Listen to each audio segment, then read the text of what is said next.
La verdad es que desde pequeñito quería ser científico y a los 11 o 12 años tenía en mi casa del pueblo un pequeño laboratorio donde compraba con los ahorros del fin de semana y tal, pues frascos y cosas así, y un juego que se llamaba Cheminova, que ahora estaría prohibido porque estaba con productos tóxicos y tal, pero en aquel momento pues era un juguete que la verdad es que yo creo que levantó muchas vocaciones científicas, ¿no?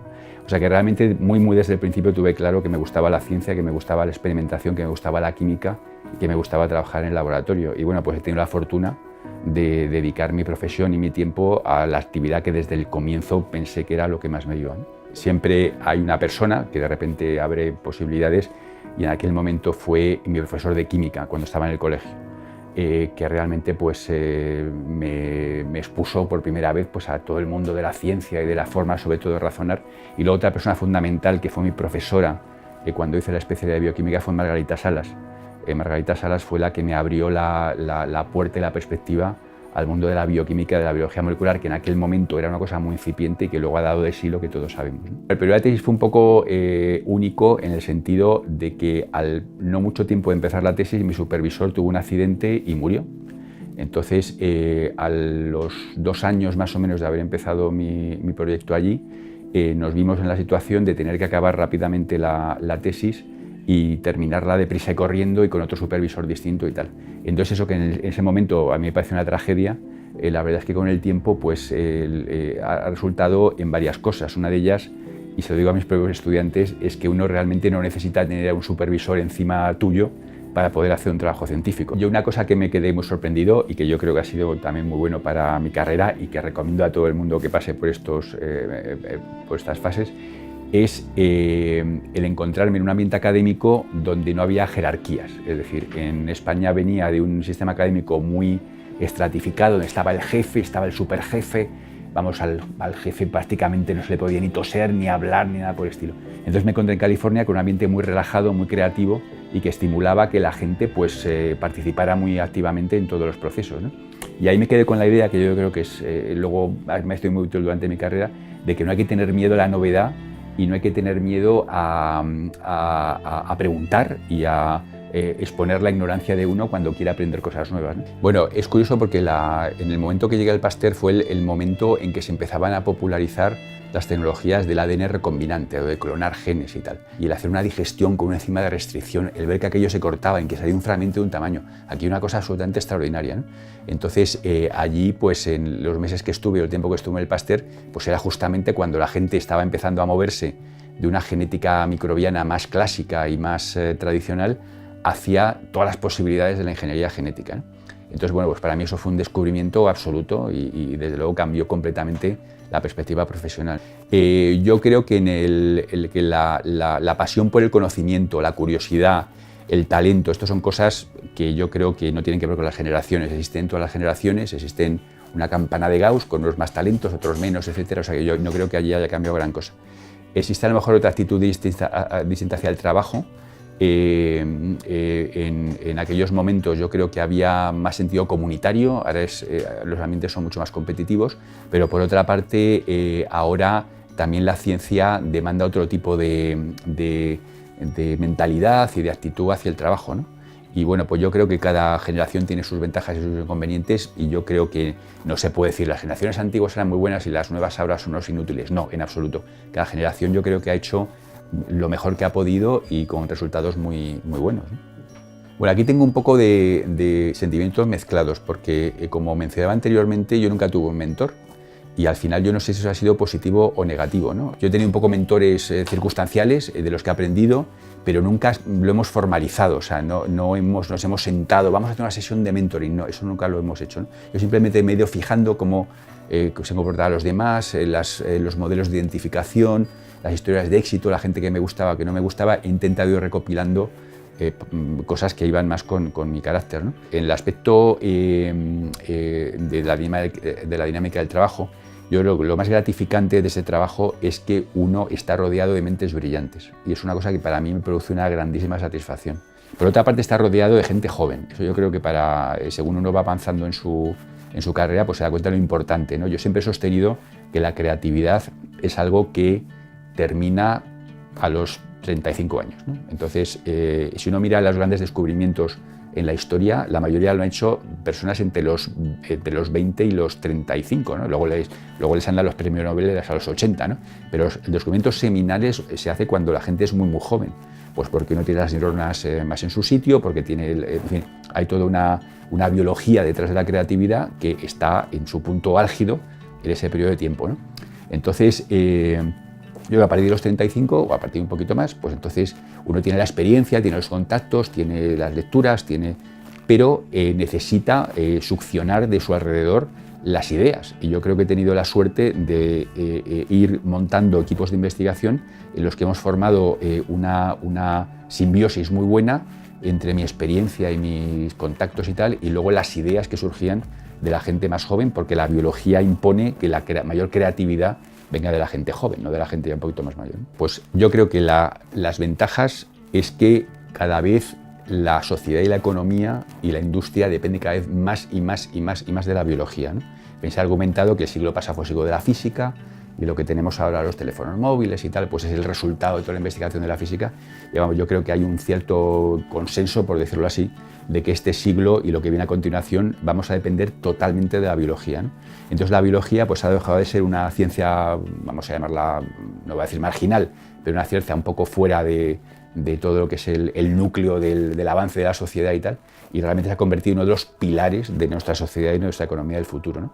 Entonces yo creo que las perspectivas profesionales de los biólogos ahora, y los microbiólogos en particular, son mucho mejores, desde mi punto de vista, que no hace 30 años. Entre otras cosas porque hace 30 años la microbiología estaba limitada al ambiente médico, la microbiología de infecciones, punto, y ahora sin embargo la microbiología se ha desparramado por todos los ámbitos de la actividad económica, ¿no? La industria, las transformaciones, los nuevos materiales, etc. Entonces yo creo que las perspectivas profesionales de los biólogos y de los microbiólogos ahora son muchísimo mejores que las que había hace un tiempo, ¿no? Bueno, como sabes, esto es una cosa muy, muy discutida y realmente no hay una fórmula mágica para solucionarlo, ¿no? Yo la verdad es que los artículos míos que han tenido un impacto más enorme no están en un journal precisamente con mucho impacto, ¿no?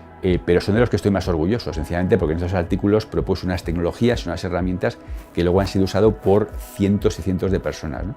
Entonces es una satisfacción muy grande el que una tecnología y unos materiales que uno ha producido pues han recibido tanta atención. Y la verdad es que me da igual el que se le hayan publicado en este journal o en un journal más grande. Toda mi carrera, yo tengo X publicaciones, salvo alguna excepción, casi todas han sido en journals dirigidos a una cierta comunidad, ¿no? Y aquí, si quieres, hay una conexión con las estrategias, vamos a llamarlos, de marketing, ¿no? Entonces, uno puede, por decirlo así, hacerse rico dedicándose al mercado de lujo, produces 4 latas de caviar y con eso ya te haces rico, o puedes dirigirte a otro mercado, ¿no? A otro tipo de clientes, ¿no?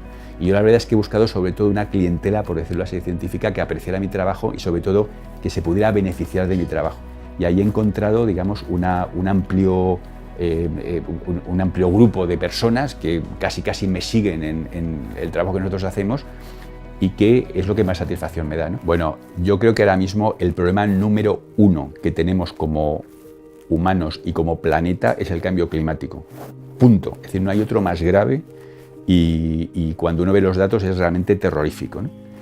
Y la única forma que tenemos de hacer algo al respecto es aliarnos con la microbiota ambiental. No hay ningún otro agente de la dimensión de la capacidad catalítica y del potencial que tienen los microorganismos ambientales para poder revertir el daño que hemos hecho a nuestro planeta. Entonces, ¿qué es lo que detrás de eso? Hay ecología, no hay más que ecología. Es decir, tenemos que entender cómo funciona nuestro planeta, cómo interaccionan los microorganismos, no al nivel de laboratorio y de la placa de Petri, que también, pero ahora necesitamos hacer un esfuerzo de entender nuestro planeta como un planeta microbiano. Y cuando mira hacia atrás, realmente ve que a lo largo de la historia de la Tierra ha habido momentos en los que microorganismos han causado un cambio climático por ellos mismos, ¿no? En algún momento ha habido una crisis anóxica o el océano se ha quedado sin oxígeno, luego ha venido otros microorganismos. En fin, ha habido todos unos episodios de los que yo creo que podemos aprender y buscar una alianza con esos microorganismos para poder revertir el daño que hemos hecho. Y yo creo que no hay ninguna otra posibilidad. Por eso yo creo que ahora mismo la ecología microbiana y la ecología ambiental es un instrumento esencial si queremos sobrevivir como planeta.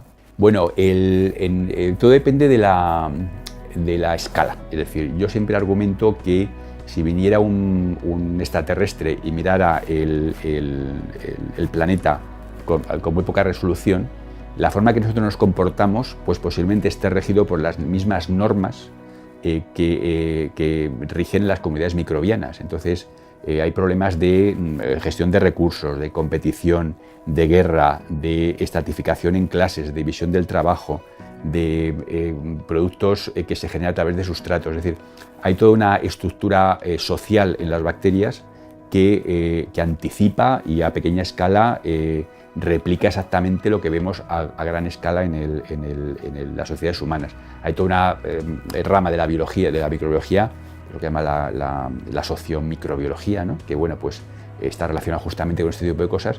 Y bueno, pues hay gente que realmente incluso propone que estudiando el comportamiento de comunidades microbianas, pues podemos sacar algunas lecciones que pueden tener incluso algún efecto de interés para los que toman decisiones, ¿no? O sea, por ejemplo, cuando hay una crisis, ¿qué es mejor, especializarse o diversificarse? Eso es una cosa que se puede plantear como un problema teórico o se puede hacer un experimento. Entonces, se puede, digamos, abstraer el problema y replicar el problema en un sistema experimental que nos dé una respuesta no basada en una teoría, sino basada en una experimentación. Y que decir tiene que cuando hay una situación de estrés, lo que hacen las bacterias es diversificarse. Entonces, eso también yo creo que es una lección que es buena para nuestras propias sociedades, ¿no? El primer consejo que daría es ser curiosos. Es decir, si no sois curiosos, dedicaros a otra cosa. Estar intrigados de cómo funcionan las cosas, de ser curiosos. Yo creo que es algo que es esencial para un microbiólogo y para un científico en general, ¿no? Y la otra cosa que recomendaría sería disfrutar de lo que hacéis. No consideréis que la ciencia o la investigación es una carga, que es un trabajo que os agobia, no, todo lo contrario. Es decir, la ciencia y la investigación es pasión, y pasión es al mismo tiempo cielo e infierno, ¿no? Entonces, es la pura realidad. Entonces, la recomendación es que el 10% de cielo que hay en esta actividad no ponga sombras en el 90% de infierno, de frustración que va asociado también a esta actividad.